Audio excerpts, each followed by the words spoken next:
something with the skills.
Hi guys, you're welcome to my channel. My name is Pamela and this is Pamelaworld. If you're new here, you're welcome. If you're a return subscriber, thank you for coming back and thank you for joining me in this live video as well.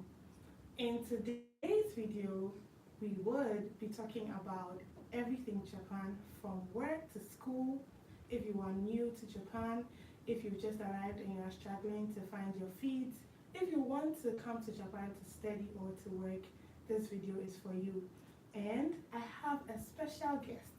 She has also been in Japan for close to 5 years, so she has a lot of experience, and we are just going to share our experiences with you and give you as many insightful answers as possible. So do also share the link with your friends and let's all learn together. Before we start with the questions you would ask, we got some questions earlier on in the week, so we'll be answering them as well. Let's start with, so Pandu, I'll ask you the questions. Okay. And you answer. Okay. I'm gonna answer everything. No, we'll answer together. Okay. Okay, so the first one is, where do you get good clothing for winter in Japan? Should I answer that? Yeah, you can. Okay. Oh, hi guys. I'm Hi. Pandu. So what do we? I would say Second Street. Yeah. I would yeah. I'm that girl that likes the discounted stuff. So yeah, Second Street definitely. So most of the cities in Japan have these second-hand shops called Second Street, whereby you can get very affordable clothing, both for summer, winter, whatever season it is, and usually quite very affordable. Usually under 1,000 yen. So definitely for me, I would say Second Street. I see. For me, I will not mention just one shop because depending on what I want. For example, if I want to invest in a very good winter jacket, I'll go to Uniqlo or GU because I know it will last very long. And if you want more inners, you can go to Second Street. However, tall girls' lives matter. So if you are tall, as we actually are, there are some other shops like Shimamura. They have things for plus sizes, so you get most things. And one thing I'll add is usually Japanese like to wear loose clothes, so they would actually fit you if you like tight clothing. Yeah. And aside Second Street, we also have Wako. It's also a reuse shop, so you can get some things there as well. Okay. We also buy online. Yeah, sometimes we buy online. From Shein, yeah, AliExpress, right? Zafu, you know, yeah. Temu, Amazon. yeah, Amazon, yeah. So we buy online as well. Okay, so your next question is, outline the right winter clothing needed as an African. I think this is linked to the first one. Yeah. clothing, the items. Like if you're someone coming from, I'm sure the person means you're someone coming from a very hot country. Mm. Yeah. How should you dress to Uh-huh. keep warm? Yeah. Okay, I've noticed that most people that come from like the warm countries, from my friends, they usually do not have, they don't come with like warm stuff. So I guess it's best to come and get it here, to come and buy it here, because otherwise you will kind of like underestimate the weather and Yeah. get something light or something that's not so compatible with the cold weather here. So, but just a coat, like definitely like many coats, like any comfortable coat should be very warm and thick and like under warmers, like something to put under, and like really good pants. Like, and I don't advise wearing jeans in the winter because like jeans are so cold in the winter. Like, that's not the best thing to wear during the cold because you'll be freezing. So I don't recommend you planning on wearing jeans in the winter. Yeah. And definitely like boots, scarves, gloves, beanies, like Scarves. remember authors? Right, the ninja thing. Yeah. Yeah, I get it. We had a friend who had to cover his whole body because he was cold and leave only his eyes and nose for breathing and seeing. Okay, so for me, African clothing for an African or someone from a tropical country. When I came, I wore 4 and I still felt cold. So one thing you should do is always check the weather before you go out. It will help and inform how you dress as well. So I always check the weather before I go out, and I usually have a heat tech one. And if it's autumn or spring, because I'm now used to the weather, I can wear just one more layer. However, if you are new, you might need about 3 or 4 layers. Then winter too, you need a very good winter jacket, you need heat techs, and you need some sweaters as well. And you need good socks. However, if your hands and your feet usually get very cold, you can get something that is called kairo in Japanese. You can get that to warm your hands from time to time. They have some for the feet, some for the hands, so you can use both of them as well. Yes, and you should invest in a good glove, especially if you get the one that they call thin slits. It's thin, but it has a heating system in it. I don't know how that works, but it works. So yes, that is it. And should I learn more of Japanese before coming, or there's no need? You should answer. You should. You should learn Japanese. I think before you come, if you can, you should know all the characters, the hiragana, the katakana. If you can't get the kanji, it's fine. But you should be able to identify the characters without thinking so much. And that's what I did. So, and I know it's worked for me. So I think it should work for you as well. And leave a comment if you want me to do a separate video on how I learned Japanese, how I'm learning Japanese, all that. Yes, but you should learn Japanese before coming. You would pass through a station. Most people speak just Japanese. You don't want to get lost. You go places, people speak only Japanese. They would like to help you, but the language could be a barrier. So as much as possible, learn some basic words, phrases as well. They'll go a long way to make you enjoy your stay.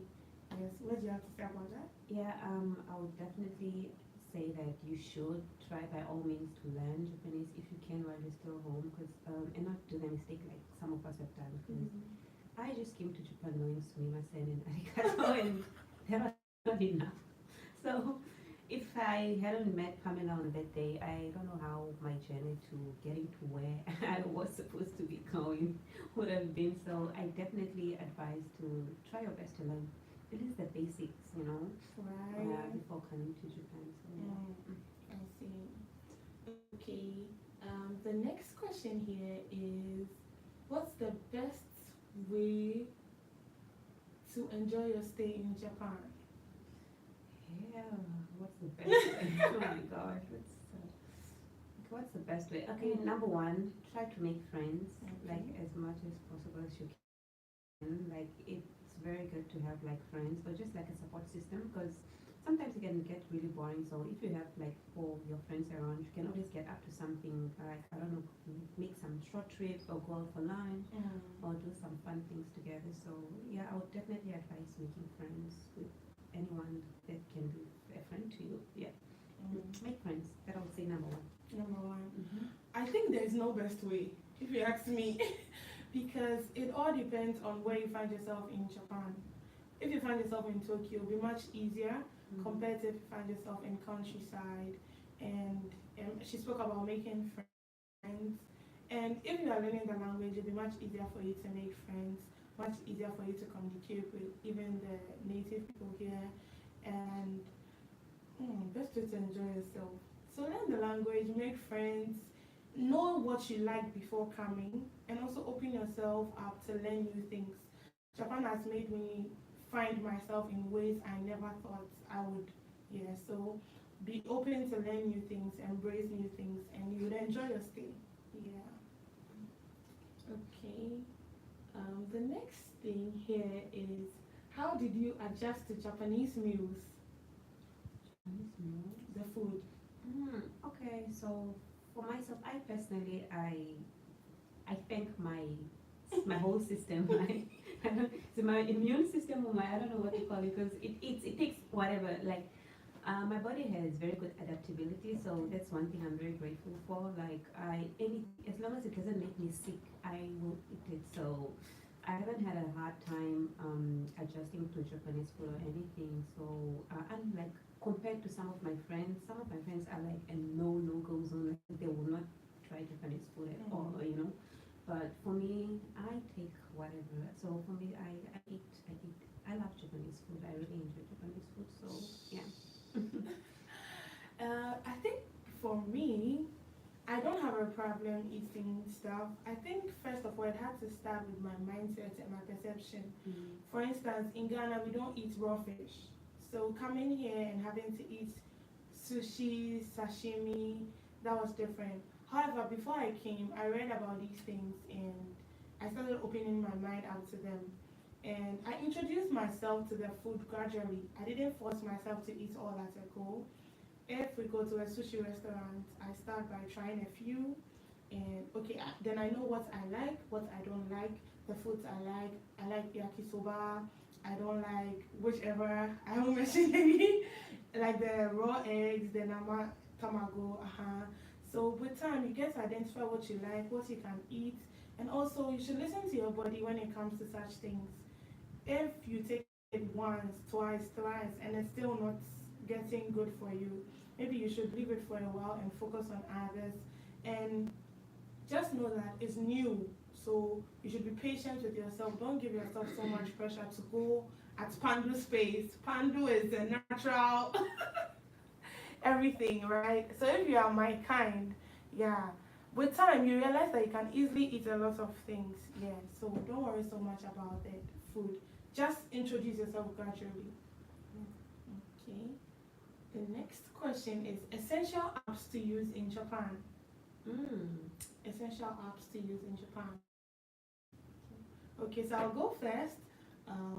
Google Translate, Google Honyaku, that's the first for me. And in Africa we use WhatsApp, but Japanese use Line, so Line is also a plus. WhatsApp will be a plus for you to communicate with people back at home. You should also get a weather app if your phone doesn't come with one. You should also get Outlook for your mails and all that, or Gmail. Then I think those are the main. And Facebook as well. Facebook. Some Japanese use Facebook, so you can easily use Facebook. And even if you get friends from different countries, they also use Facebook, so that should be okay for you. Yeah.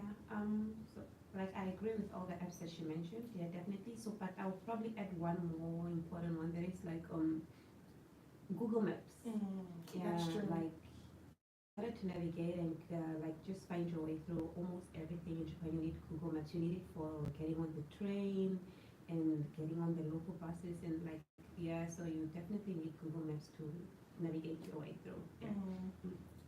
That's very true. One thing I'll add is a currency converter. A currency converter. I don't advise you to be converting because you never buy anything. If you convert, you never buy anything, but you still need a currency converter. You know, I have a friend who came recently, and when I take her shopping and she sees something which is 2,000 years, she goes like, "Hey, 2 million!" Like that's in our local currency. When she converts it, it's so huge, and she doesn't buy anything. But you still need a converter. just just close your eyes and buy what you have to buy, okay? Because everything is literally expensive. Japan has a very high standard of living. Yeah. Okay, the next thing is, which craft should I learn before I come to Japan? Craft? Yeah, I'm sure maybe they're referring to either how to braid, how to Ooh. sew, that kind of thing. Girl, okay, not girl, but whoever you are, hey, learn how to do your hair. It doesn't need to be perfect, but just have an idea on what, like, just have an idea on how to touch your hair. Like, do a mini condo, even if it's not perfect, just as long as you can put your hair backwards or learn how to, like, trim your, as a guy, trim your hair, and because that will be a very, very handy thing for you to be able to be independent on on how to deal with your hair and not having to, like, rely on people to do that all the time. Because one thing, can be very costly. Like, people will charge you very high amounts of money because, yeah, it's a time consuming job. And the other thing is just kind of like inconveniencing people. You can't be asking people for help to do your hair every time. People, like, because I mean, we're here for studying and for jobs, so we are like very, very busy people. So it just doesn't make sense for you to be running to people to do your hair for you all the time. So please learn how to do your hair. Right? Yeah. I think you should learn how to either braid or sew before you travel to Japan. Let me explain why. In Ghana, where I come from, you can easily get someone to alter your clothes if they are too big or too small. You can walk into a salon to get your hair done. But in Japan, they really cost a leg and an arm. So you should learn them. And if you find yourself in the countryside, you might not even get anyone who can handle your kind of hair, except your hair is straight and doesn't need so much work. You can easily get it washed and all that. But if you have 4C, 4B, all those curly kinky stuff, you need to learn how to manipulate and manage it as well. Yeah. And the sewing, for the sewing, at least learn how to fix a button, learn how to, I mean, something, right? Yeah. And thank God for University of YouTube, so you can learn all those things much easily. Okay. The next question is, where do you get hair extensions, hair stuff, and everything for hair in Japan? You should go. Okay, so we do not find any of that in the local stores here. So the only thing that we have to do is order online. So we mostly order from AliExpress or Shein. Those are the two apps that I mostly use to order my hair. Or sometimes when there's somebody going home, traveling home, or coming from home, we ask them to send us some of these extensions. So those are my three forms of extensions in Japan. Yeah. Okay. So for me, I'm privileged to come from Ghana, and you easily get Ghanaians coming around from time to time. So I get people to bring me hair things I need. And before I came, the lecturer who told me about Japan made me very clear that you would not get someone to handle this your hair. So take some wig caps, take some hair extensions, because anytime you change your hair to them, it's something new. They never know which one is your hair, which one isn't. So just take things that will make you more comfortable. And I also buy online. I buy from Shein, like she mentioned. It takes about a week. I buy from Ali. Shein and Ali are pretty cheap, so I buy from them. Then Amazon. I buy from Amazon when I need it in a hurry. Yes. So I think those are the main things. And sometimes if I get someone from even a different country traveling to, I can ask them to bring, especially if it's an African country, because we all use hair extensions back at home. Yeah. Okay. Now, since we are talking about how you get hair things, the next one is on food. How do you get your local food? How do you get your pap and things? Hey! Go ahead. Okay. For local food, I think the basis or foundation of every Ghanaian food can be found here, Yeah. like the ginger, garlic, onion, tomatoes. You have all of them in the supermarkets and you can get them. However, if you want specific things like yam, we don't have yam here. So, in place of yam, you can eat sweet potatoes, you can eat cocoyam, and sometimes you get people ordering cassava, so you can get that. You can eat plantains, yes. So in place of that, you find a substitute. There's a lot of rice, there's a lot of spaghetti, and they also have halal shops. Yeah, so you can get some local things from home. I recently got neat fufu from there, and including Nupam soup base from there as well, which are all Ghanaian products. So yeah, you just have to keep looking around and asking around, especially those who have been here for long, and they will find you answers. Yeah. What about you? Yeah, like for me, it's very hard to find. Your pap. Yeah. So the only time I ever get to like have my local food stuff is when somebody travels home and I have to ask them to bring either maize like top score or like mahango flour or like mopani worms or like umbidi. Like okay, these are Namibian foods, so I only get them when somebody travels home or I go home. So unlike most other African countries, like especially East and West Africa, it's very easy for them to find their local foods here in Japan because they're like African food stores. Like mostly in Tokyo, I think who sell their Yeah. local food products and they ship all over Japan and yeah. So yeah, like and also but the halal shop around here, also like the halal shops, they pretty much get to have most local foods that we also have back in Africa. So Right. yeah, comes quite in handy. Okay. The next thing is, how do I learn Japanese after arriving in Japan? Yeah, that's your department. Please tell us. How do I learn Japanese after arriving in Japan? Okay. For my university, for example, we have a learning center for languages, which is called Morito. So we are enrolled, especially if you come under the embassy recommendation for the next scholarship, we are enrolled there. If you come under the university recommendation, it's not compulsory, but the classes are free, so you can go at your own pace. But they are pretty much intensive, so you have to do a lot of personal learning after you come.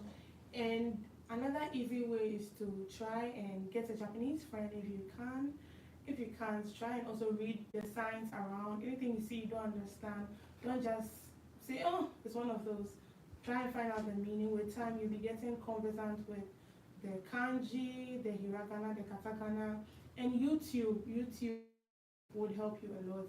I mean, YouTube helped me before coming, helped me when I started here. So I think YouTube will also help you a lot. And I think Japanese Sport 101 was my go-to before coming. And after I came, I used her channel, Risa, and another lady called Nihongo Dekita. Yeah, so using those two alongside. And also you can get some free textbooks to use. You can get some in the libraries, you can get some in your departments to borrow and use. And if you are really interested in writing, you can also buy some basic kanji books. There are also other ways to make kanji learning very interesting through stories. They have books like that in the library, for example, in my school. So you can buy those ones as well. Yes. Okay, I think those are all for the Japanese questions. How do I get to know their unique cultural differences? The ones I can't overlook. What's the question again? Like the cultural differences between your country and Japan. Which ones do you think are very important? And also etiquettes you think people should not overlook when they come. Japanese manners and all that. I think overlook like And which ones can they forgo? Which ones must they obey? I think, okay, mm, for the sake of respecting other people's cultures and just accepting things the way they are, I think you should follow everything and like don't overlook any of them. Like, and yeah, so but mostly I would say like things like excuse me and thank you are pretty much basic, I don't know, ethics for like most places, and it's also very important here in Japan. So, but won't, I can't really point out what to follow and what not to follow, but because I would just say follow everything, just respect other people's cultures and do like, I don't know, like just follow their rules. Yeah, I really don't know. Yeah. I don't have much to say Say about about that. this. Yeah. Okay. I think for me, one thing you should keep in mind is that there'll always be that culture shock. And the first is with time, right? For example, if you have an appointment with a Japanese, you should know that they will either be there before time or just on time. So you should not be late. And it's all helps you to also become more disciplined with time. And also food. Food is part of culture. So if you don't want to eat anything when you're not comfortable with it, it's how you tell whoever is offering that, oh, I'm sorry, when I eat this, I'm not too well, so I'll prefer to let go. Yes, so I think you should also observe. It will depend on the setting you are in. You find yourself in a workplace or maybe a school. It will determine what cultural differences you're talking about. But the culture shock is there. So many things. The buses on time will shock you. The time consciousness, the train leaving you 30 seconds after you got there. I mean, so yeah. And you should just be observant as well. You will see how people around you are also navigating and you know how to adjust. Okay, the next question is on changing apartments. How do you change apartments?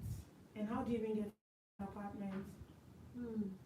Yeah, that's like the most stressful, Right? annoying thing. I don't like it. Like even at my current place, I kind of want to move, but just thinking of the whole process, Process. I don't want to go through that. Yeah, like so changing or looking for an apartment. So have I ever had to look for an apartment? Oh yeah, I did. Yeah. I had to look through co-op. So the university has like a division whereby they help students find accommodation. And so usually you go there and they will show you a list of like open flats or apartments, and you can choose it. Like oh they give all the descriptions of the place, how far it is from the campus, what is there, what utilities are there, and stuff like that. So that's very very helpful. So I've gotten my apartment, my second apartment through co-op, which was very helpful. And but the process of moving though, you need to have like a lot of money because you need to pay a whole deposit. Key money. Oh. Like insurance, Key money. guarantor, something Guarantor. like fire insurance. Yeah, whatnot, so like, many. there's so many things too. So many. So like you really need to have like a lot of money. Yeah. Yeah. And you also pay like a whole deposit of like a whole monthly rent before that. Like, you know. But for my first place, they returned my deposit though. Like Oh. when I first lived in San, yeah, they returned it. Like they check if you have done any damages, or if you have like, and if you haven't, they give back, and if you have, they will use some of that money to repair. But I had like other places they don't give back their deposit, so like I think even my current place I won't get that deposit back, you know. But yeah, you definitely need to have a lot of money to pay for all that stuff. Right. Have a friend or somebody that will help you move, like transport your stuff, like a moving truck or something, because I think that's also very costly to Yeah. buy one. So Yeah. just make sure you have friends to help you carry your stuff moving. Yeah, what else?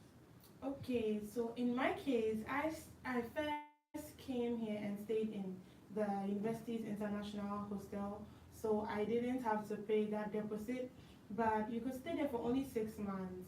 And during those 6 months, you have to start looking for your apartment. So I found mine through the university's co-op, just like Pandu did.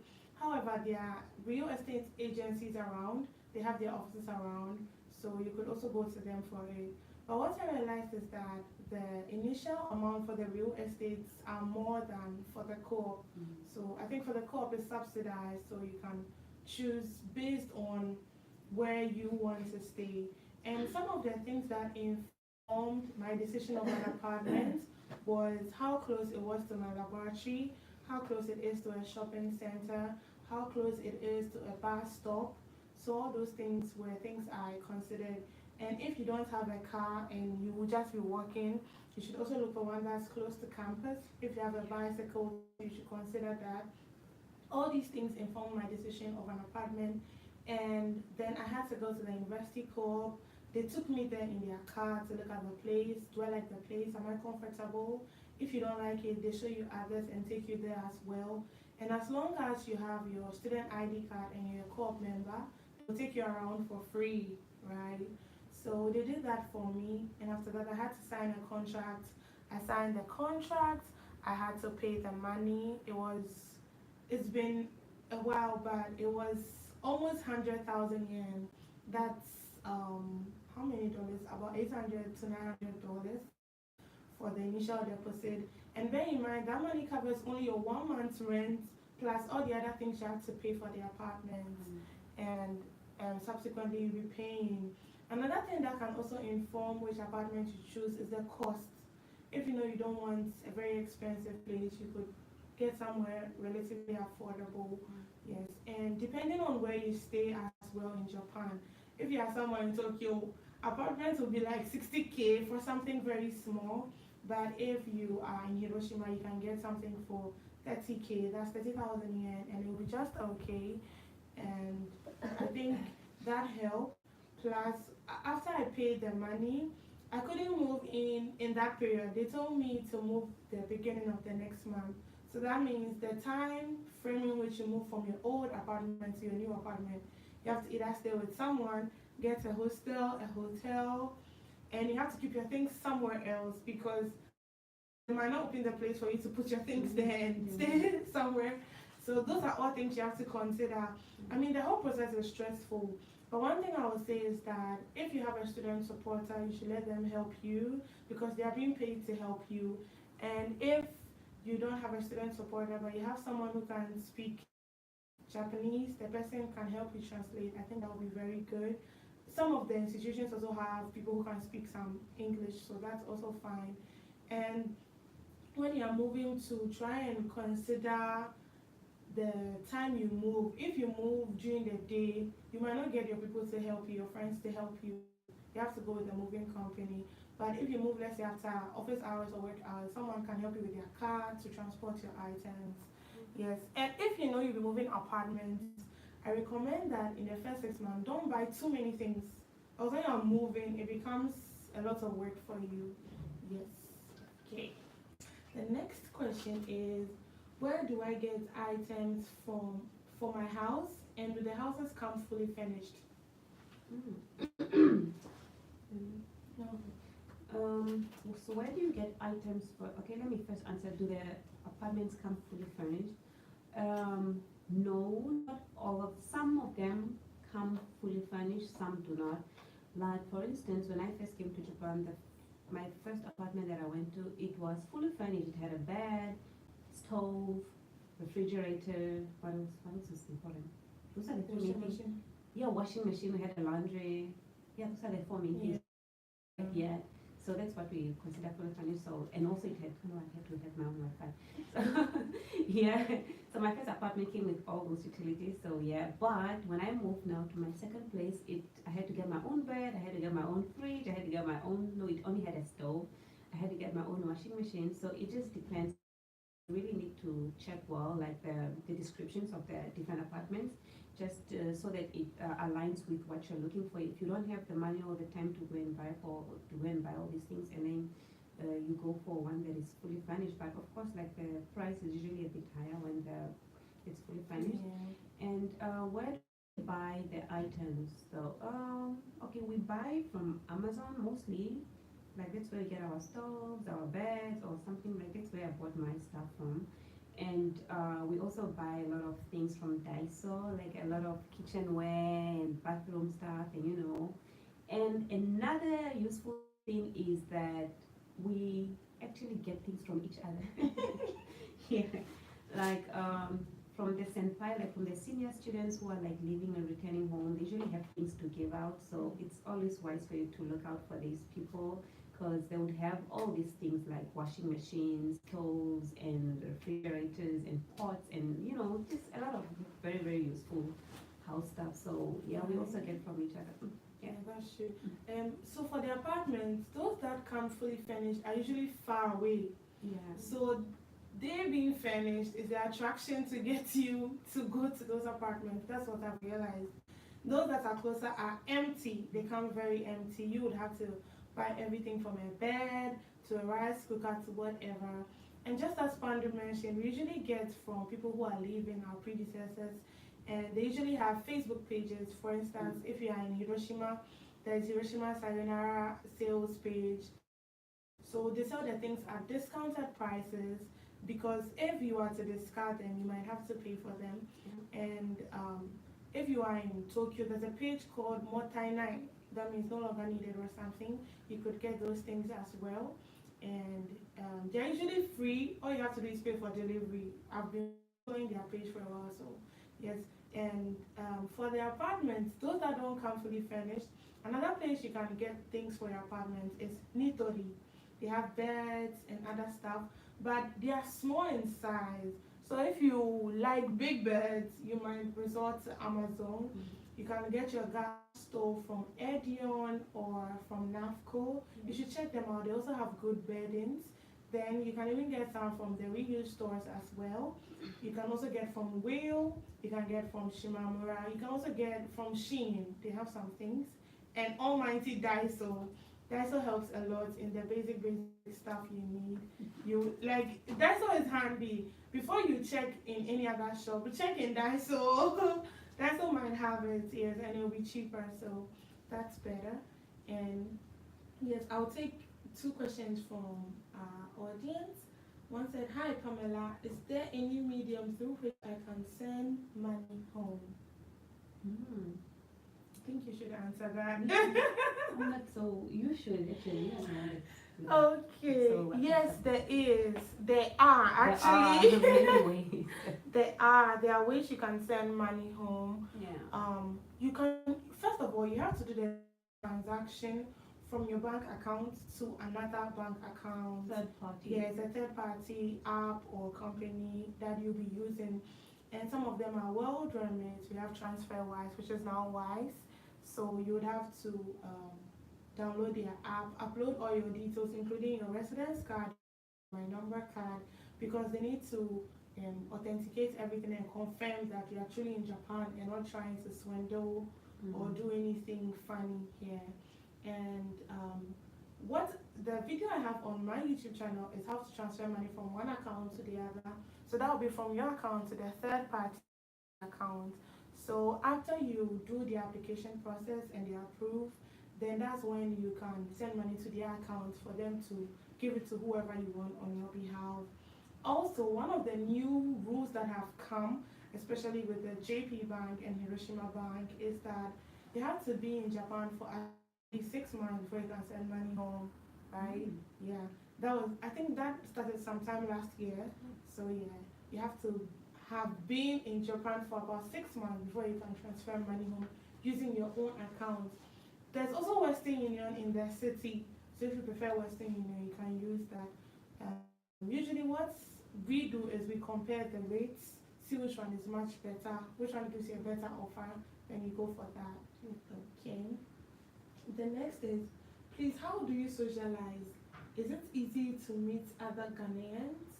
So in your case, is it easy to meet other Namibians? So answer first, or should? It's easy for me to meet other Africans. Right? But not Namibians. Yeah. Namibians were very few. I'm the only one in Hiroshima, so yeah, definitely not. Like most of them are up in Kanto region, so. I think it's not easy to meet people from your country, especially if it's not a country where people travel a lot. It's easy to meet people from Nigeria, Ghana, and one each from different countries, but for Ghanaians it's much easier. Over here we have a Ghanaian community, so we are able to socialize, to talk, yes. So that helps a lot. We also have Ghanaian parties, but she's alone. So if she should organize a party, she would definitely invite people from Africa like me. Yes. So you might not find someone from your country, maybe, but you can find someone from your continent that would go a long way to help you. But if you're fortunate to find someone from your country too, I think it makes it much more fun because you speak your local language and all that. Yeah. Yeah. But if not, still try and mingle with others, and you might even get a very good friend out of Japan. Okay, so now the next question is, how do I manage finances based on just my stipend? Ooh, ooh. I'm not one to answer that. No. I think I'm the financially Discipline. disciplined. Yeah. Okay, so how do you manage your finances based on just your stipend? Okay, I'll use Hiroshima. I will use Hiroshima. But if you're in Tokyo, it'll be different. I'll mention that along the line. So if you are mixed, JDS, Jaka, Abe, whichever one, your stipend is between 144, something 143 to 150, depending on the region you are in. So if that is your stipend, one of my very important rules is that my rent should not be more than 30%. So yes, that's for rent. And then you take out food expenses, water, gas, electricity, mobile bills, and so that's as well. You also know your budget. You should also know how much you want to save every month. Yes, I mean you shouldn't use all your money per month. You should save something little for a rainy day. Maybe from the beginning it will be hard because you have to buy a lot of things for your apartment. But with time, when you pick up, you should be able to easily do that. And managing finances based on stipend, just stipend, it's possible. But if you want to do a lot of sightseeing, then you have to plan a lot. If you plan a lot, you can do that. And yeah, traveling within Japan is as expensive as traveling around Asia.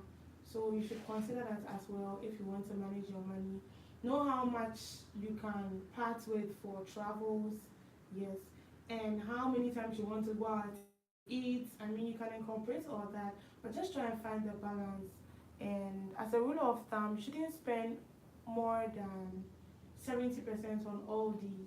Yes, so be saving a little, a little, a little, little by little. By the time you realize that will be a lot, and you should know when you're going beyond your budget, and you should put a stop to it, right? Especially with online buying, I've had to keep people's credit cards for them because immediately they have the card and the code. Oh my gosh.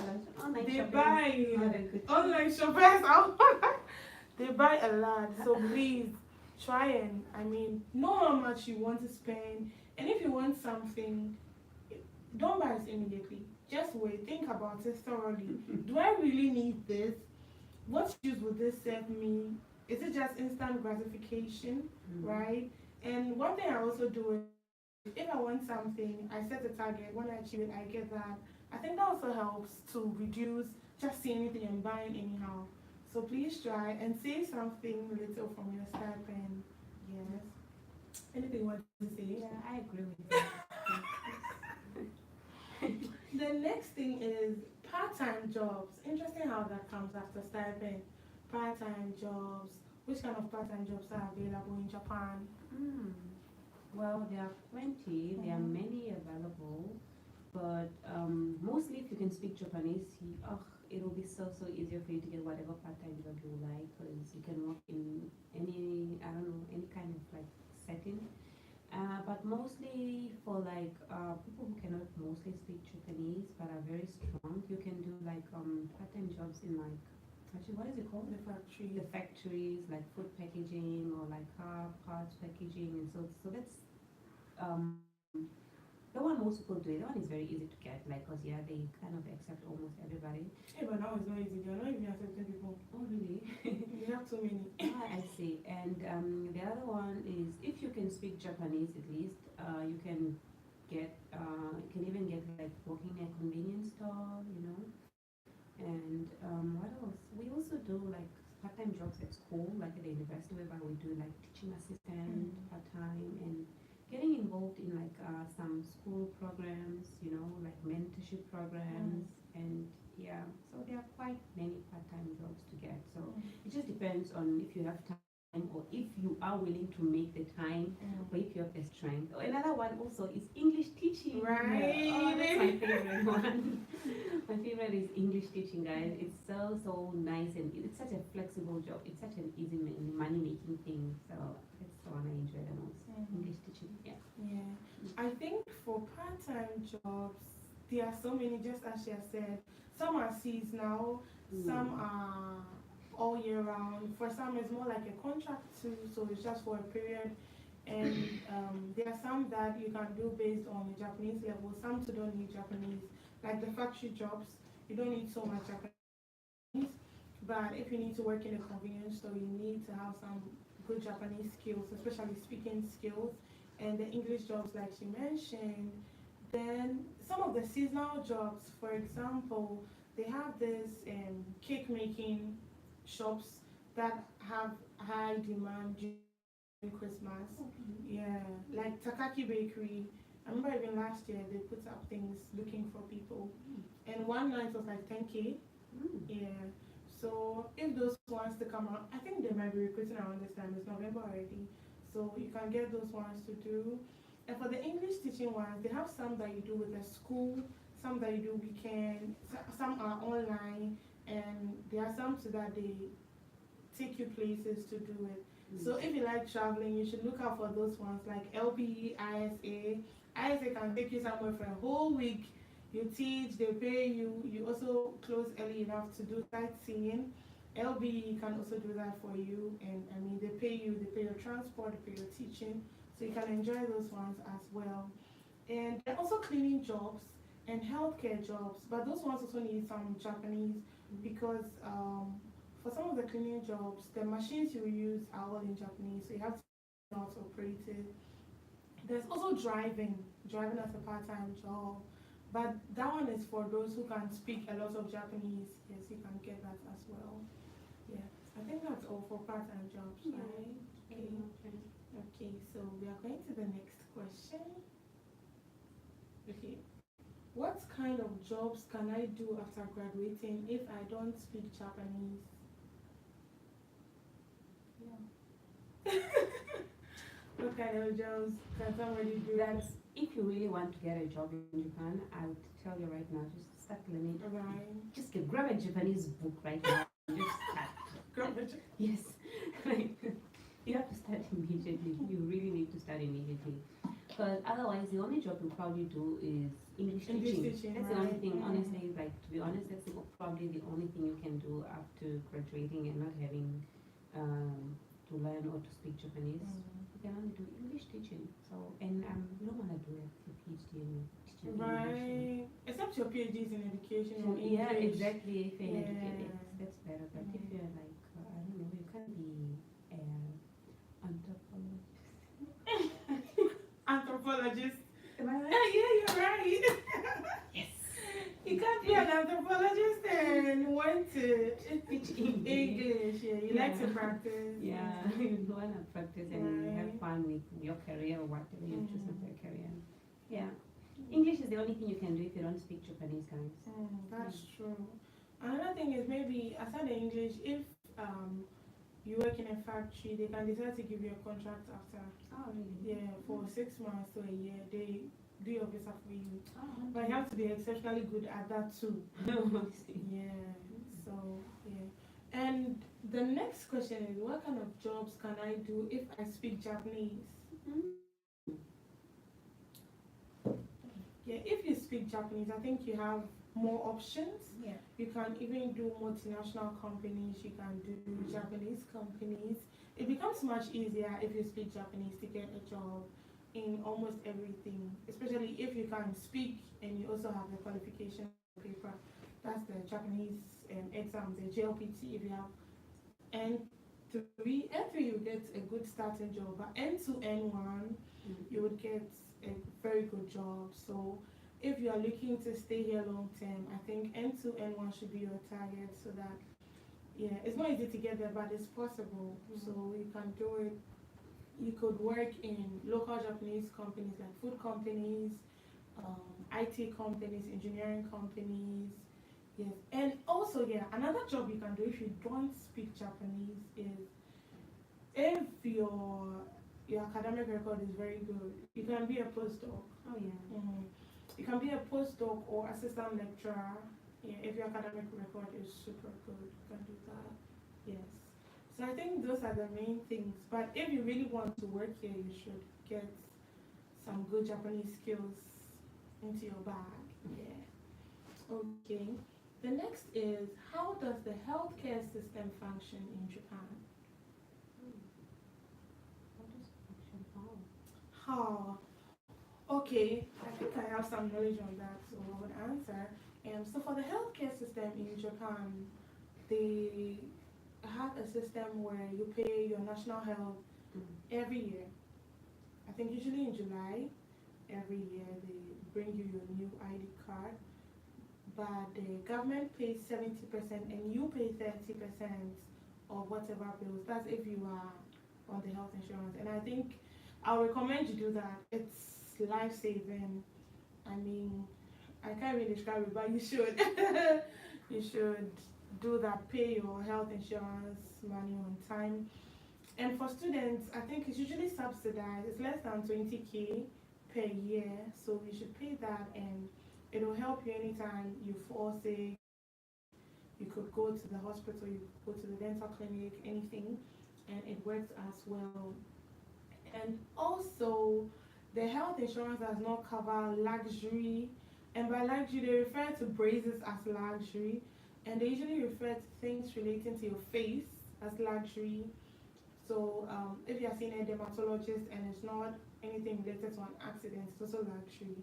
But let's say if your hand is hurt, I mean, your intestinal tract is not working well, something, yeah, even if you have to do a surgery, it's all under the healthcare system, no matter the kind of surgery, yes, except luxury surgeries, which I've stated earlier on, fixing your teeth to be straight and all that, no.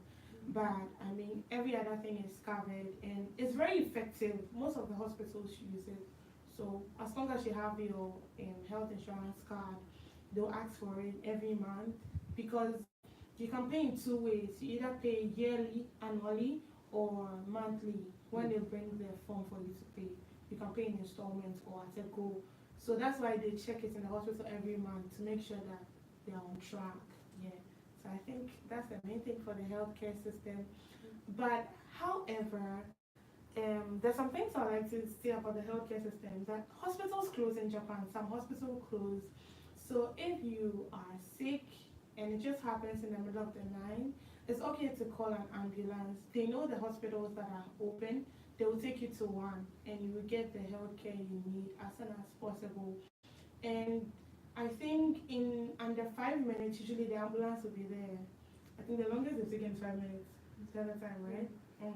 They'll be there. So you should keep that in mind. You should call an ambulance when it's an emergency in the middle of the night, and they will take you to the hospital. Also, another thing I want to say about hospital is they usually also create a card for you. I think we do that in my country too. Yeah, and they will not give you medicine until they know what is wrong with you. So when you go, don't expect that they'll just dish out antibiotics and all those things to you until they know what is really wrong with you. They might not give you any medicines. All the scans you would have to do, 70% is also covered by the health insurance, like the CT scan, X-ray, MRI. The hospitals cover that as well. And another thing about the healthcare system you should know is that when you enter a Japanese hospital, there are some that you can go without any reference letter or referral. Yes, but there are some you cannot go except you have a referral. Especially the big hospitals, you can't just go without a referral. You need a referral from a smaller clinic. Yes, and if you want to know which hospitals work, you could also consult your university's medical center. They also know the times and the days the hospitals are off, so you know where to go. Yes. So I think that's all for hospitals. Next question will be, how accessible is healthcare? I think it's pretty much accessible, so yeah. Okay. The next is fun places to visit in Japan. I leave that for you because You have traveled. You are the one that knows. it's only this you have traveled, no, but you have been traveling since the 80s. And I think I can't really. We like there's we can't say there's one place or this place or this place. So it just depends on your interests, like on what you're interested in and what you really like to see. But for me, I feel like Japan pretty much looks the same everywhere. Whichever city you go to, you find the same buildings, you find the same structures, you find the same trees, you find the same Right. you find the same everything. But for me, I would probably say Tokyo and Osaka are like one of my top favorite places because they're very vibrant and and I like anything vibrant with energy, so those are my two fun places. I don't know about you. Fun places. I went to Okinawa recently, but not for sightseeing. I think it's somewhere I want to go again for sightseeing this time. And hopefully, I think it's a beautiful place because Okinawa is like tropical Japan, and they even have more tropical foods compared to mainland Japan. Yeah, so I think it's somewhere I want to go. So the place I'll mention are places I've not gone yet. The next would be Hokkaido. Yes, and especially northern Japan. I've not really toured northern Japan. I want to go to Mount Fuji and all that. So I think that those are places I want to visit. But for places I've visited that I think were fun, definitely Tokyo. Tokyo has a lot. You can't even get tired. And it depends on what you like. If you like art, you get something. There's something for everybody. Yeah. And Hiroshima, I think if you have a car, it's much better for the nice, very nice places that are not common. Like what's the name of the place? Hill of Hope. Yeah, that place is beautiful. And you need a car together because it's quite a distance here. But if you want just places you've heard of, like the Atomic Bomb Dome, you can also do that. Yeah. Okay. I think we have about 5 questions more to go. Yeah. If you have any questions, feel free to leave them in the comment section. Yes, because we have 5 more to go. Okay.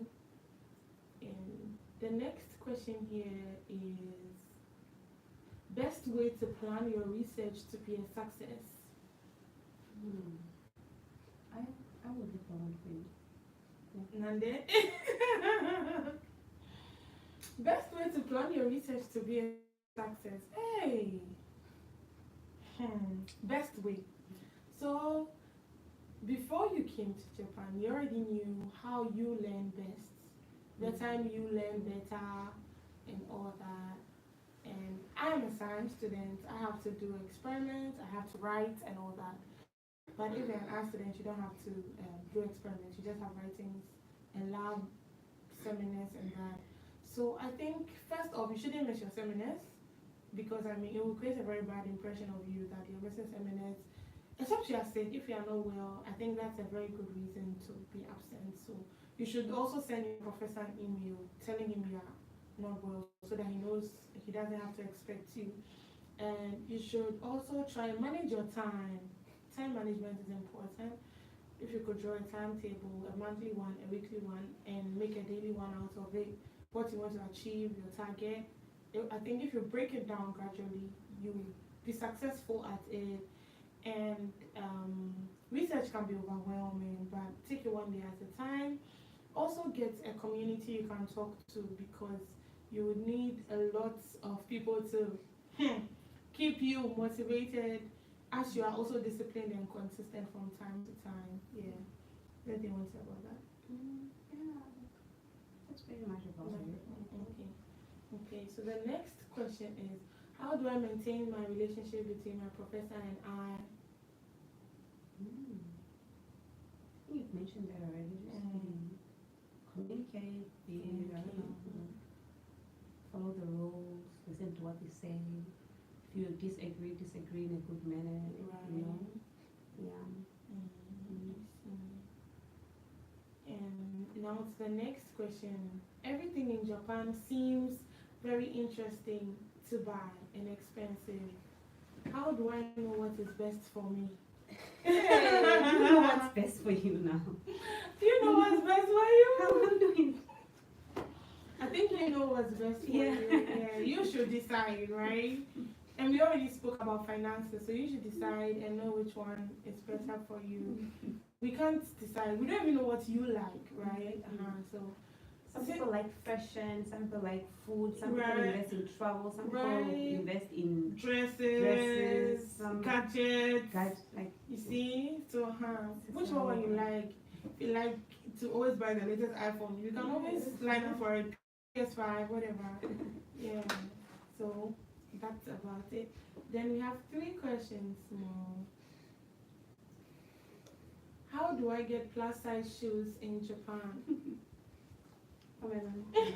No, you should answer that. You also have big feet. Yeah, no, I don't have a big You have big, she has big feet. She's denied. I'm a size 6. You know you're size 10. Are you not size 10? I'm a size 1 billion.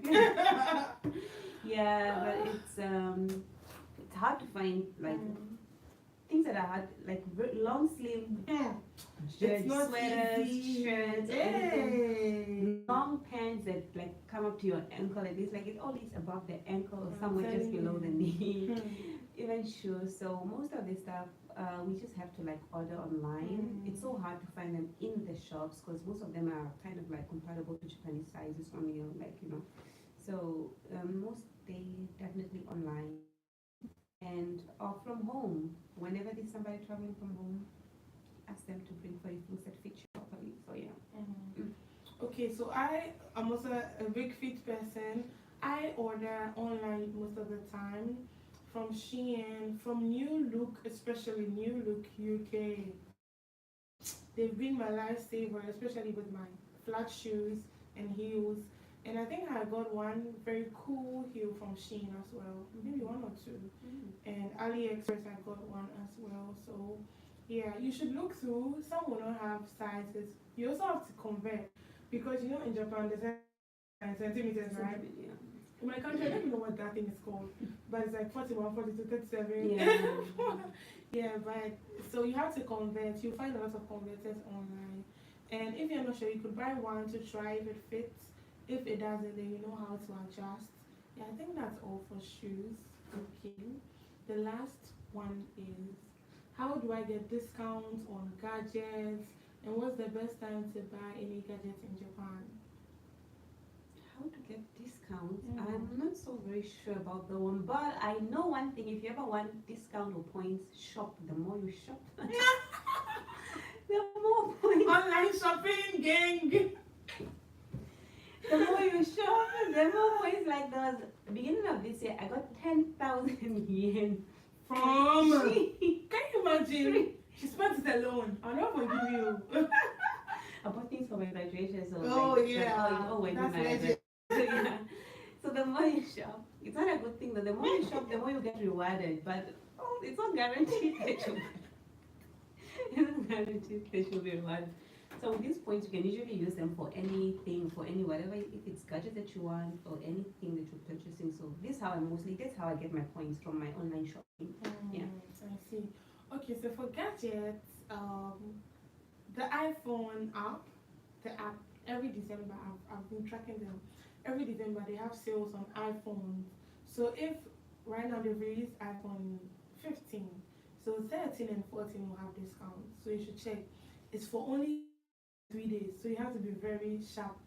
And the days are not fixed. That's the problem. So now that you know, yeah, I let the cat out of the bag.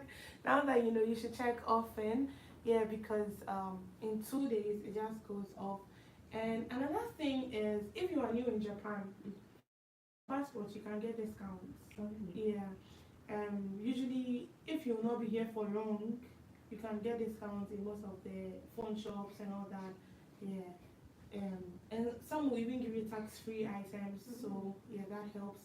And you should also look out for sales. When they do sales in any shop, to check. Usually they'll have a discount. And another way to get discounts on gadgets is when you switch companies, mobile number companies. Yeah, that helps a lot. they'll give you a discount. They even give you a free phone, sometimes an iPhone, sometimes an Android for free, and you just keep going. Yeah, so that's about it. And I think we've done justice to all the questions we've received so far. I would like to thank my special guest of honor for honoring my invites at a very long notice. And thank you all for staying with me to the very end. If you have any questions, leave them as well. She will look through the chat from time to time and answer, so will I. And I think that's all for now. Bye. Bye. Like, share, and subscribe. Yes, don't forget to like, share, and subscribe to my channel. And if there's any other thing you would love me to do a live video on, bring people, very knowledgeable people to come and talk to all of us, please don't hesitate to let me know. Bye. Bye.